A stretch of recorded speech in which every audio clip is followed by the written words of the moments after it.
everyone, Jack from Cultaholic.com here with some shocking and distressing news. Seth Rollins has burned it down. What was that then? What was that all about? Yes, it's time to talk about WWE Hell in a Cell 2019, a show which was an eventful one with a lot of, I think the key theme throughout the show was that a lot of the booking decisions were quite questionable, in my opinion anyway, but let's go through every single match, not just that weird main event, and take a look at everything that happened on the show. This is what happened at Hell in a Cell 2019. Now, of course, until very recently, there were only 4 matches announced for Hell in a Cell. It was almost as if WWE had kind of just forgotten about their own pay-per-view happening at the weekend because they were so concentrating on the whole SmackDown premiere on Fox.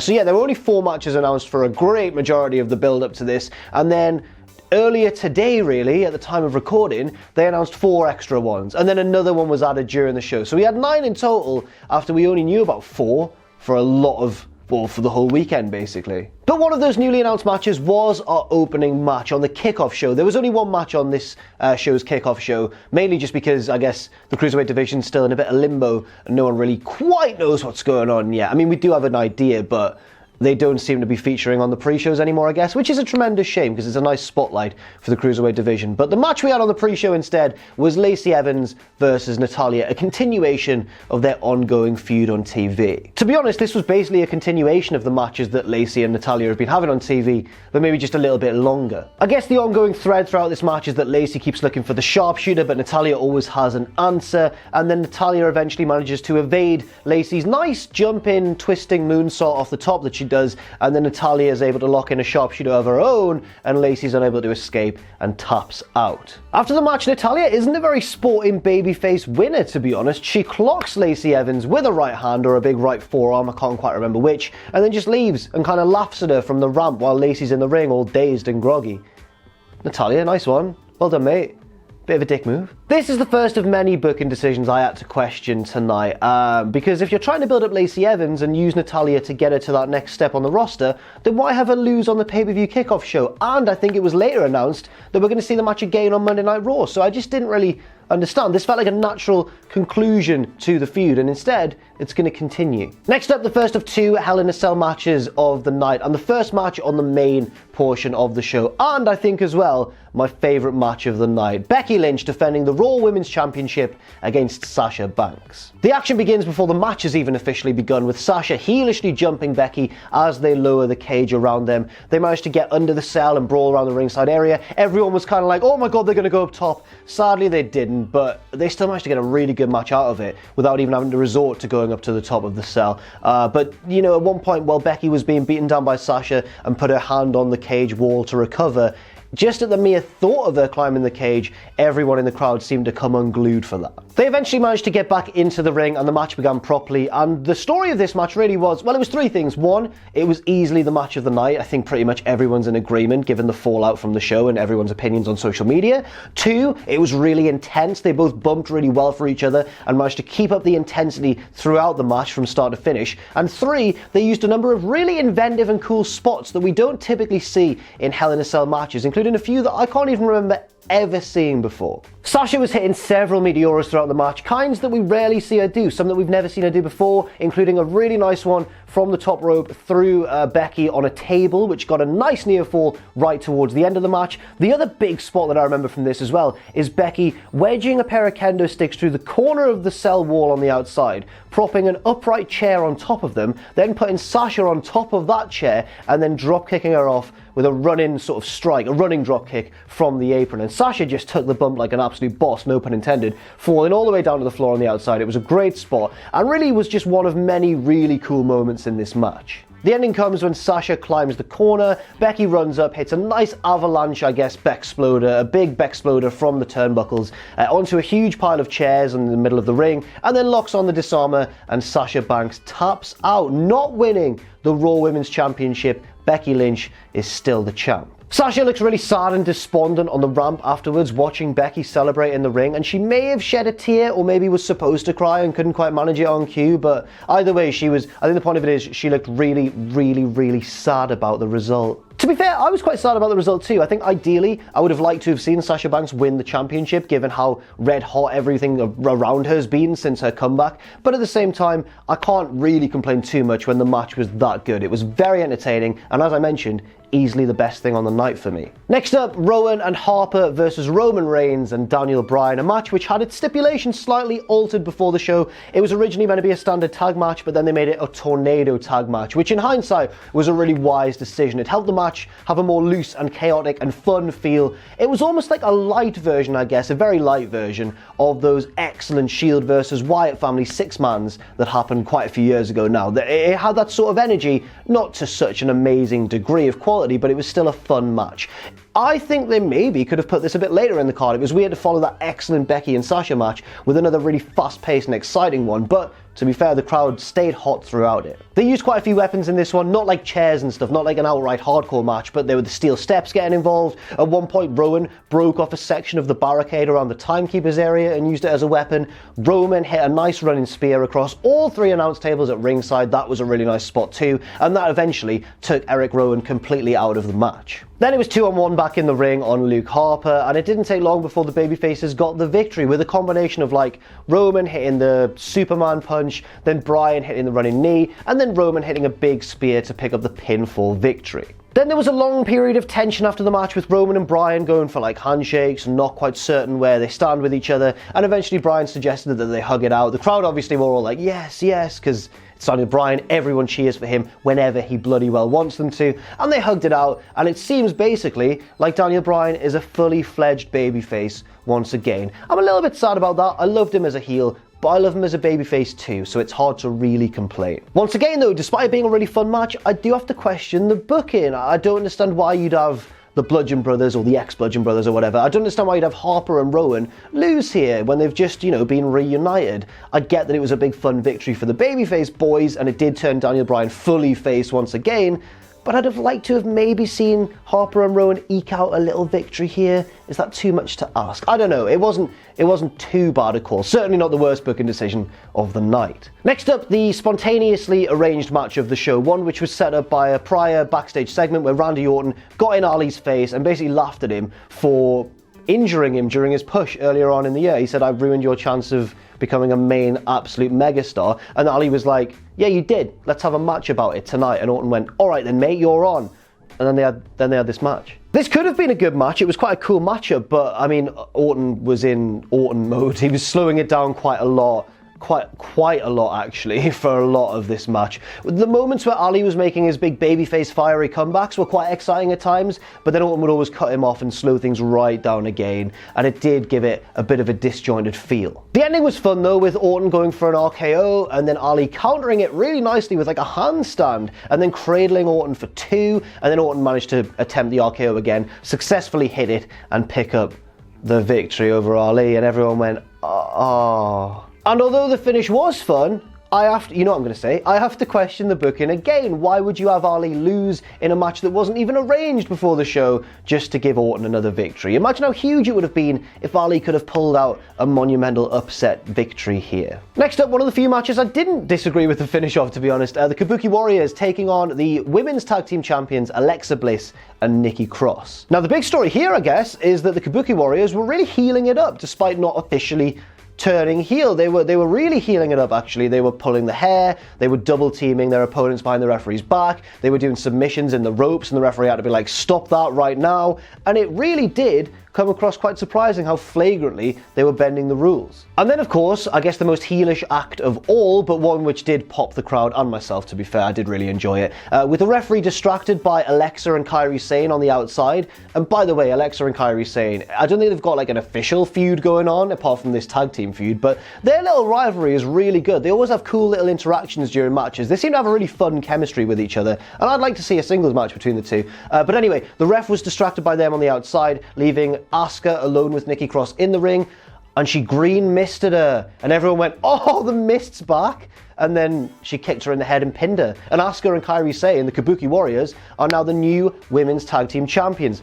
finally, after what feels like a long time waiting for them to become the tag champs, they finally are. With mist as well. Love a bit of mist in wrestling. Next up, the OC, all three members, AJ Styles, Carl Anderson, and Luke Gallows, taking on the Viking Raiders and a mystery partner. Ooh. We thought maybe it could have been Cedric, because he's obviously been embroiled in this feud with AJ. We also thought maybe it could be Ricochet, just because he was kind of conspicuous by his absence from the card. But in the end, it turned out to be fellow big beardy man, Braun Strowman. And this was kind of a fun match for the most part, with a lot of the baby faces running wild. You know, the Viking Raiders using their surprising agility given their size to pop the crowd. Braun Strowman running around the outside, just trucking people out of his way and all that sort of stuff. But then it did sort of fizzle out towards the end, and we had one of those dissatisfying finishes. In the end, Strowman got chop blocked, and while he was down on the canvas, all three members of the OC just decided to triple team him, and the referee was like, "Stop it or I will DQ you," and they just ignored him, and the ref went, "Ring the bell, it's a DQ," and everyone went, it's a bit sad.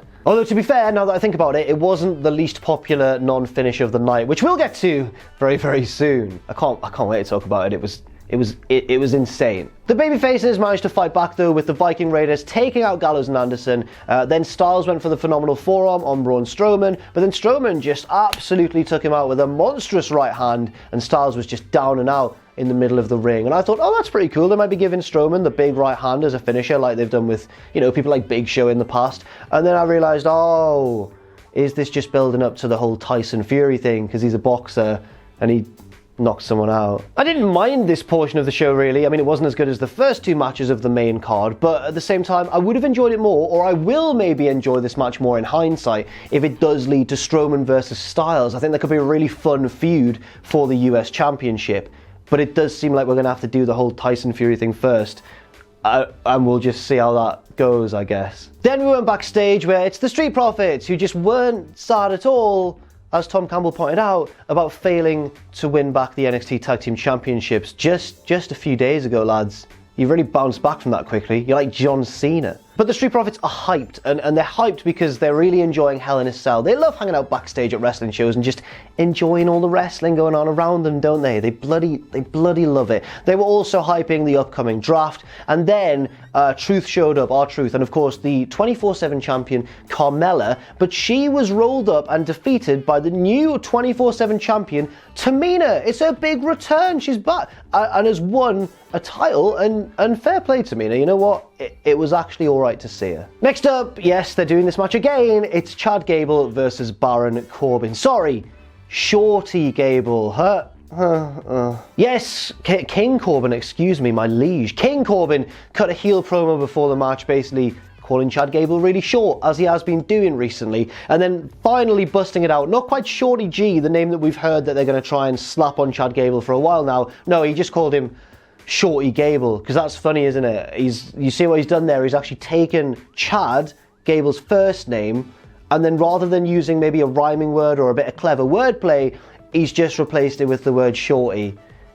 Oh, it's comedy genius. This match kind of follows the pattern of the recent Gable versus Corbin matches, with a kind of a slow start, the crowd not really wanting to buy into it, but then things really picking up down the stretch. But despite that, I do feel like each of these matches has had diminishing returns. The King of the Ring final, everyone loved it towards the end, everyone was red hot for it. Then the next one, they were still hot down the stretch, but it was a bit less enthusiastic, I guess, a bit less enthusiastic, and then even less enthusiastic for this one. It felt like the boring segment, or the segment the crowd weren't enthralled by, was longer than the eventual exciting bit right at the end. But the finish, the finish was admittedly quite exciting.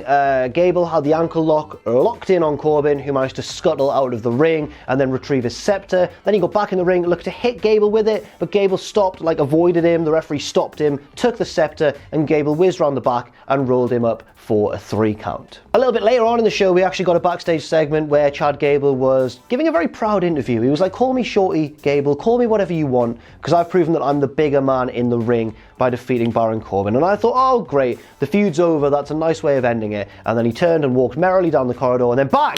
Baron Corbin came out of nowhere and just beat him up for a bit, and the feud is continuing. That's right, we get more short jokes in the future, and I just can't wait. Next up, we got the whole, the introduction of all the international announce tables on that row of tables, and then Tamina was there, running around with her 24/7 championship, the newly won one, of course, and then R-Truth came along and was like, stop right there, and then Funaki got dragged into it, and for an awesome second, I and everyone there in the arena thought, oh my god, Funaki is going to become the 24/7 champion. He and R-Truth squared off with some kung fu stuff, and then Carmella blindsided Tamina with a big super kick, and R-Truth pinned her, because Carmella was like, go for it, Truth. So now Truth's the champion again, but more importantly, Funaki isn't the champion, and that just didn't happen. Honestly, I don't know how you write this segment and for it not to occur to you that Funaki should become the 24/7 champion. How did you not realise that? How did it... Truth's the champion again anyway. How did that not happen? Next up, the SmackDown Women's Championship match with the champion Bayley defending against the challenger Charlotte Flair. And to be honest, this wasn't a patch on the Raw Women's Championship match. But in fairness, I mean, Bayley and Charlotte didn't have the Hell in a Cell stipulation to work with, nor did they have as long a time slot. So you can kind of see why it was a bit underwhelming in comparison. Charlotte worked the knee of Bayley a lot in this match. Well, they worked each other's legs at times, really, but it did pay off for Charlotte Flair in the end. Bayley tried to go a bit heelish, try and cheat, because, well, she is a heel now, I don't know why I'm surprised, rolling up Charlotte with her feet on the ropes for leverage, but the referee spotted it just before the count of 3, and this led to Charlotte regaining advantage in the match, hitting the big boot and locking on the figure 8 for the clean submission victory. Not only did Bayley tap out, not only did she lose her SmackDown Women's Championship to Charlotte Flair, but she also just cried loads afterwards, just threw a massive tantrum. And after the finish to the Sasha and Becky match, where Sasha looked really sad and may have cried, I'm not certain, I just hope that this isn't some kind of like sly nudge nudge wink wink reference to the whole story that went round about Sasha and Bayley complaining loudly in the build to WrestleMania about how they're going to lose their tag titles, and I just hope this isn't kind of a punishment for them for doing that, because what does that help? How does that help anybody involved? What you've done is you've taken 2 of the big stars of the women's division and just made them look like total crybabies, and maybe it fits Bayley's character now that she's kind of an entitled delusional heel. But does it fit Sasha's character, being all like the boss, and she's just had this hellacious match with Becky Lynch, and then she just looks really sad? I don't know. It didn't work for me. And to be honest, I am quite sad to see Bayley not be the SmackDown Women's Champion anymore, because I really do think she was picking up steam with this new heel character. And then, the main event of the evening, the second Hell in a Cell match of the night, and the Universal Championship match. The champion Seth Rollins taking on The Fiend, Bray Wyatt, you know, The Fiend. I am quite speechless. Okay, here we go. I guess the first thing to mention is the special lighting, because the duration of this match was played out under like an eerie red light, which did fit The Fiend's whole thing, but I don't know, there seem to be mixed opinions about it online. Personally, I enjoyed it at first. I thought it was very cool and atmospheric, but it did kind of grate on me a little bit as the match wore on. Maybe, you know what, maybe that's got nothing to do with the light. Maybe that's just because I enjoyed the match less and less as it wore on. So things started off pretty cool with Seth Rollins getting a kendo stick and just laying it into The Fiend's back, and The Fiend just no-selling it totally. That's what this match should have been all the way through, but it wasn't. It got really weird. It got really, really weird. Anyway, then they had kind of a standard little match for a bit with The Fiend hitting Sister Abigail into the side of the cell wall, and it all looked to be going all right. I mean, Seth Rollins hit a big frog splash through The Fiend on a table, and after a few moments, The Fiend sort of shrugged it off and stood up again. Not immediately, but after enough time had passed, and I was like, this is all going all right. It's all going pretty well. Then there was the stomp, and The Fiend no-sold it and just stood back up, and everyone lost their minds, and I was like, okay, it's still going all right. That's pretty cool, I guess. I'm not always a fan of no-selling finishers, but I think given the right circumstances, it can be forgiven, and this was one of those times. And then, you know, The Fiend hit Sister Abigail for a 2 count, and I was like, this is pretty good so far. Then The Fiend got a big comedy mallet from under the ring, but that's okay, because I think it might be the one we've seen in the Firefly Funhouse, and it did sort of fit. It did sort of still fit his character. It was all okay. Then Seth hit a stomp on the head of the mallet. Then he hit like 3 more stomps, and the boos started to rain down. Everyone now was thinking, oh, they're going to have Seth retain. It looks like they're almost even squashing The Fiend with all these stomps after stomps after stomps, and it did look pretty bleak, and everyone was just booing, and this is where the tide of the match started to turn. So then Rollins hit the pedigree, and then the stomp, and it got a 1 count, and I was like, okay, right, what are they going for here? Then Rollins hit like 5 or 6 stomps in a row, left the ring, got a chair from under the ring, came back in, and just laid it into The Fiend's head. I don't think it was an unprotected chair shot to the head, by the way. I think they worked it so that he kind of hit the canvas, but it looked convincing enough. That got a 1 count as well, and by this point I'm starting to be like, What's going on here? What's the point of this? In fact, he might have kicked out of 2, but the point is that The Fiend kicked out of all this stuff, and no one was booing because The Fiend was kicking out of all this stuff. They were booing because from here until the end of the match, The Fiend just lay in the ring and did nothing. He was just being dominated by Rollins, hitting him with several weapons. I mean, he then got a ladder involved, hit him with that. He then got a toolbox and hit it into the ladder on The Fiend, and none of it was enough for Rollins. He was burning it down lots and lots, as he had promised to do. The referee was like, stop, you've gone too far, and Rollins was like, not yet, friend. And he went and got a sledgehammer, and now the ref's like, oh, that's too far, you can't be hitting him with a sledgehammer. And Rollins was like, you're right, okay, you're right. No, I'm going to do it anyway. Bang, sledgehammer, not onto The Fiend, onto the pile of weapons on top of The Fiend. And the ref was like, mate, I warned you. And he threw the match out. Hell in a Cell. And he threw the match out. And the boos just rained down. The Fiend got his heat back after the match, like Rowan stood over him and he just grabbed him with a mandible claw. They were about to stretcher The Fiend out, by the way. They were about to stretcher him out. So beaten and battered was he by the might of Seth Rollins. But Rollins then went to attack him again, and he just grabbed him with the mandible claw, and then he attacked him for a little bit, and then the last shot, I guess, before The Fiend teleported up onto the stage and closed the show, was of him with his fingers in Rollins' mouth and Rollins bleeding from the mouth, which was a cool visual. It was just everything that happened before that was just... And they played off the boos from the crowd as if it's because The Fiend was beating up Seth Rollins after the match. But they weren't booing because of that. Not by a long shot. So yeah, what was really the point of that? I guess they didn't want to put the Universal title on The Fiend, but then why did they have the match? You know, why would you book this if you were going to just have it go this way? As I said to Adam on our live stream, and thank you to everyone who joined our live stream, by the way, but as I said to Adam, you know, the thing that I'm excited about by The Fiend in these showcase matches of his isn't how resilient he is, isn't how much you can keep kicking out of stuff and refuse to be put away. It's how terrifying he is on offense. You know, the match against Balor was just perfectly done. It was a great example. So why on earth did they have Rollins just dominate and just destroy him with various weapons? Yeah, he didn't beat The Fiend, but so what? He burnt it bloody down. So that's it for what happened at Hell in a Cell 2019. I think it's fair to say one of the poorest received WWE pay-per-views of 2019 so far. Maybe the worst one. Maybe the worst non-Saudi Arabia show, if that makes sense. I can't think of one off the top of my head that people have enjoyed less in 2019. But let me know what you thought of it in the comments section down below. And thank you very much for watching. Thanks very much for watching, and let us know what you think in the comments section down below. You can follow Cultaholic on Twitter at Cultaholic and on Facebook at facebook.com/Cultaholic. If you enjoy what we do, then please do check out our Patreon, patreon.com/Cultaholic, where you can pledge. And don't forget, of course, most importantly of all, to hit subscribe and to join us.